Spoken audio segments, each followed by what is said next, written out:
In search of gold V lost A diamond. അങ്ങനെ ഒരു ചൊല്ലുണ്ട് ഇംഗ്ലീഷിൽ. അതായത് സ്വർണത്തിന് വേണ്ടിയുള്ള അന്വേഷണത്തിൽ നിങ്ങൾ നഷ്ടപ്പെടുത്തിയത് ഒരു ഡയമണ്ട് തന്നെയാണ് എന്ന ആ ഒരു രൂപത്തിലുള്ള ഒരു ചൊല്ല്. രാജസ്ഥാൻ വേഴ്സസ് LSG മത്സരത്തിൽ നമുക്ക് കാണാൻ സാധിച്ചത് അങ്ങനെ രാജസ്ഥാൻ നഷ്ടപ്പെടുത്തിയ ഒരു ഡയമണ്ടിന്റെ മികച്ച പ്രകടനമാണ്.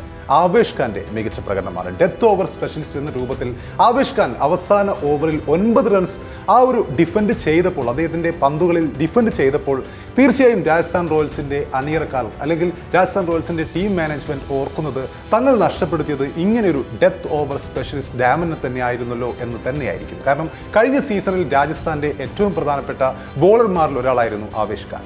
ഈ ഒരു മത്സരത്തിലേക്ക് വരുമ്പോൾ 3 വിക്കറ്റുകൾ യശസ്വി ജയ്സ്വാൾ, റിയാൻ പരാഗ്, അതുപോലെ ഹെറ്റ്മയർ, ഈ 3 വിക്കറ്റുകളാണ് അവസാന നിമിഷങ്ങളിൽ ആവേശ് ഖാൻ എറിഞ്ഞിട്ടത്.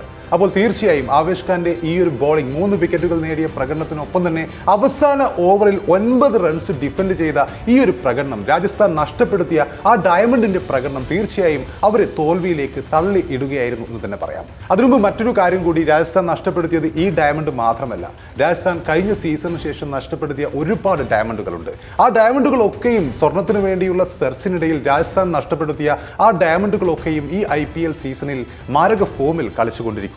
ഇതിന് തൊട്ടു മുമ്പത്തെ മത്സരത്തിൽ ജോസ് ബട്ട്ലർ എന്ന അവർ നഷ്ടപ്പെടുത്തിയ 6-7 വർഷത്തോളം രാജസ്ഥാന്റെ കുന്തമുനിയായി നിന്നിരുന്ന മറ്റൊരു ഡയമണ്ട്, അദ്ദേഹം മിന്നിത്തിളങ്ങിയ മത്സരമായിരുന്നു അതിന് മുമ്പ് ഡൽഹിക്കെതിരെ നമ്മൾ കണ്ടത്. ഡൽഹിക്കെതിരെ ഗുജറാത്ത് 200-ലധികം റൺസ് ചേസ് ചെയ്തപ്പോൾ മുന്നിൽ നിന്ന് വെട്ടിത്തിളങ്ങിയത് ജോസ് ബട്ട്ലർ എന്ന ഇംഗ്ലണ്ട് ടീമിന്റെ മുൻ നായകനാണ്. രാജസ്ഥാൻ ടീമിന്റെ ഒരു കാലത്തെ അവരുടെ സ്വപ്നങ്ങൾക്ക് ചിറക് വിടർത്തി ആടിയ ആ ഒരു മനുഷ്യനാണ്, ആ ഒരു ഡയമണ്ടാണ്. ആ ഒരു ഡയമണ്ട് മിന്നിത്തിളങ്ങിയ മത്സരത്തിൽ 200-ലേറെ റൺസ്, അതും ഡൽഹിക്കെതിരെ ഇങ്ങനെയൊരു സ്കോർ ഗുജറാത്ത് മറികടന്നു എന്നത് ഏറ്റവും പ്രധാനപ്പെട്ട കാര്യം തന്നെയാണ്. കാരണം രാജസ്ഥാൻ സംബന്ധിച്ചിടത്തോളം അവർ ഒരിക്കലും നഷ്ടപ്പെടുത്താൻ പാടില്ലാത്ത ഒരു കളിക്കാരനായിരുന്നു ജോസ് ബട്ട്ലർ. കാരണം രാജസ്ഥാൻ ടീമിനെ സംബന്ധിച്ചിടത്തോളം അവർ കഴിഞ്ഞ IPL റീറ്റെയിൻ ചെയ്തത്, ഈ താരലേലത്തിന് മുമ്പ് റീറ്റെയിൻ ചെയ്തത് ധ്രുവ് ജുറേലിനെ ആയിരുന്നു, ഹെറ്റ്മേറെ ആയിരുന്നു, റിയാൻ പരാഗിനെയൊക്കെ ആയിരുന്നു.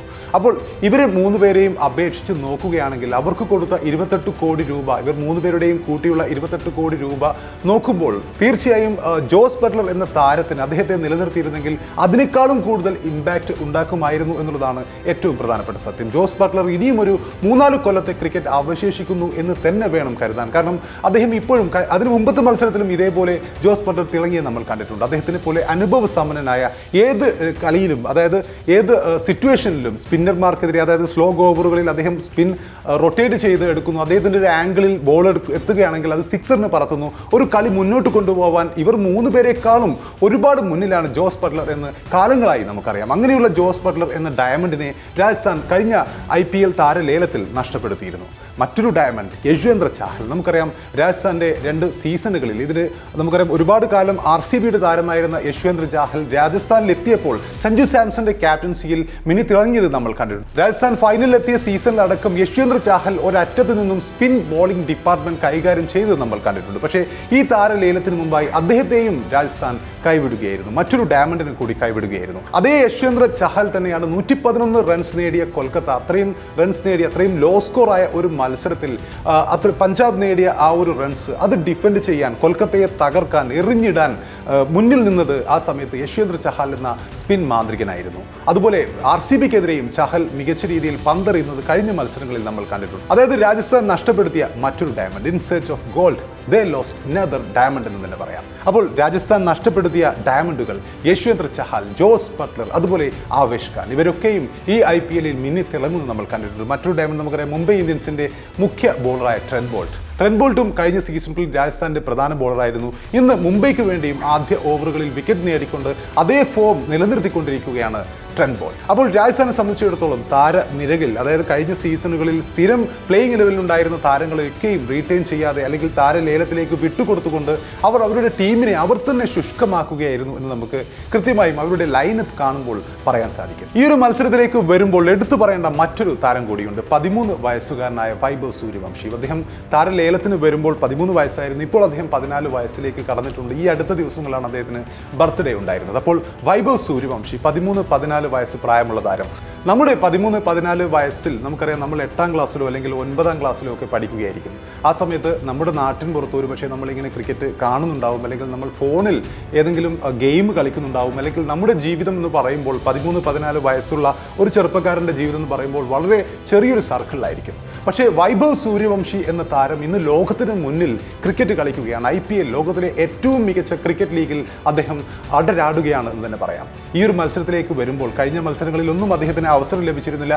ഈ മത്സരത്തിലേക്ക് അദ്ദേഹം വന്നപ്പോൾ ആദ്യ പന്ത് തന്നെ സിക്സറിന് പറത്തിക്കൊണ്ട് ഞാൻ ഇവിടെ ഉണ്ട് എന്ന രൂപത്തിൽ അടയാളപ്പെടുത്തുകയായിരുന്നു വൈഭവ് സൂര്യവംശി. 13-14 വയസ്സെന്ന് പറയുമ്പോൾ തീർച്ചയായും ആ ഒരു പ്രായത്തിലും ലോക ക്രിക്കറ്റിൽ എടുത്തു പറയാൻ കഴിയുന്ന, അല്ലെങ്കിൽ ലോക ക്രിക്കറ്റിൽ കൃത്യമായും തൻ്റെ പേര് എഴുതി ചേർക്കാൻ കഴിയുന്ന താരം തന്നെയാണ് വൈഭവ് സൂര്യവംശി എന്ന് തെളിയിക്കുകയായിരുന്നു നേരിട്ട് ആദ്യ പന്തിലൂടെ ആ ഒരു 14-കാരൻ.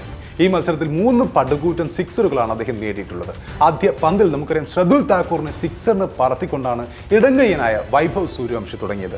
ഈ ഒരു മത്സരത്തിൽ യശസ്വി ജയ്സ്വാളും ഇടങ്കയ്യനാണ് എന്ന് നമുക്കറിയാം. അതുപോലെ വൈഭവ് സൂര്യവംശി 2 ഇടങ്കയ്യന്മാർ ചേർന്നുകൊണ്ട് രാജസ്ഥാൻ്റെ ആ ഒരു ഓപ്പണിങ്ങിലേക്ക് എത്തുമ്പോൾ അവരുടെ എനർജി അത്രയും ഉയരെയായിരുന്നു എന്ന് നമുക്ക് കൃത്യമായും കാണാൻ സാധിക്കും. അതായത് വിജയത്തിൽ തന്നെയാണ്, വിജയിക്കും എന്ന രീതിയിൽ തന്നെയാണ് അവർ മുന്നോട്ട് പോയത്. പക്ഷേ പിന്നീട് അവസാന ഓവറുകളിലാണ് രാജസ്ഥാൻ അടിപതറിയത്. തീർച്ചയായും അവരുടെ ഫിനിഷിംഗ് തീർച്ചയായും ഒരു ചോദ്യചിഹ്നം തന്നെയാണ്. ഹെറ്റ്മെയറെ നമുക്കറിയാം ഫിനിഷറായിട്ടാണ് അവർ ടീമിൽ പലപ്പോഴും ഉപയോഗിക്കുന്നത്. പക്ഷേ ഹെറ്റ്മെയർ എത്ര കളികളിൽ ഫിനിഷ് ചെയ്തു എന്ന് എടുത്തു നോക്കേണ്ടതാണ്. സ്റ്റാറ്റിസ്റ്റിക്സുകൾ ഇനിയെങ്കിലും രാജസ്ഥാൻ മാനേജ്മെന്റ് എടുത്തു നോക്കേണ്ടതാണ്. കാരണം അദ്ദേഹത്തെ താരലേലത്തിൽ നിലനിർത്തിയ താരങ്ങളിൽ ഒരാളാണ് ഹെറ്റ്മെയർ. അതുപോലെ ധ്രുവ് ജുറേലിന്റെ ഫിനിഷിങ്ങും ഒരു ചോദ്യചിഹ്നം തന്നെയാണ്. അവസാന ഓവറുകളിൽ അത്ര റൺസ് മാത്രമേ നേടേണ്ടിയിരുന്നുള്ളൂ. പക്ഷേ അതുപോലും എടുക്കാൻ കഴിഞ്ഞ മത്സരങ്ങളിൽ ടൈയായ മത്സരം വരെ നമ്മൾ കണ്ടിട്ടുണ്ട്. അപ്പോൾ രാജസ്ഥാന്റെ ഫിനിഷിംഗ് എത്രത്തോളം മികച്ചതാണ്, അല്ലെങ്കിൽ ഇനിയെങ്കിലും ആ ഫിനിഷിങ്ങിലെ അപാകതകൾ പരിഹരിച്ചാൽ മാത്രമേ രാജസ്ഥാന് പോയിന്റ് ടേബിളിൽ മുന്നേറാൻ സാധിക്കുകയുള്ളൂ എന്നുള്ളതാണ് മറ്റൊരു വിഷയം.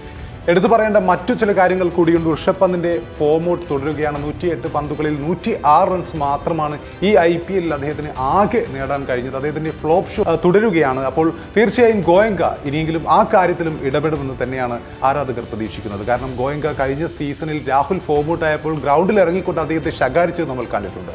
അതേ ഒരു ഫോമൗട്ടിൽ ടീം ജയിക്കുന്നുണ്ടെങ്കിലും ഋഷഭ് പന്ത്, അവരുടെ നായകനായ ഋഷഭ് പന്ത് ആകെ ഒരു 50 അദ്ദേഹം നേടിയിട്ടുണ്ട്. ബാക്കി കളികളിലൊക്കെയും ഫോമൗട്ടാണ്.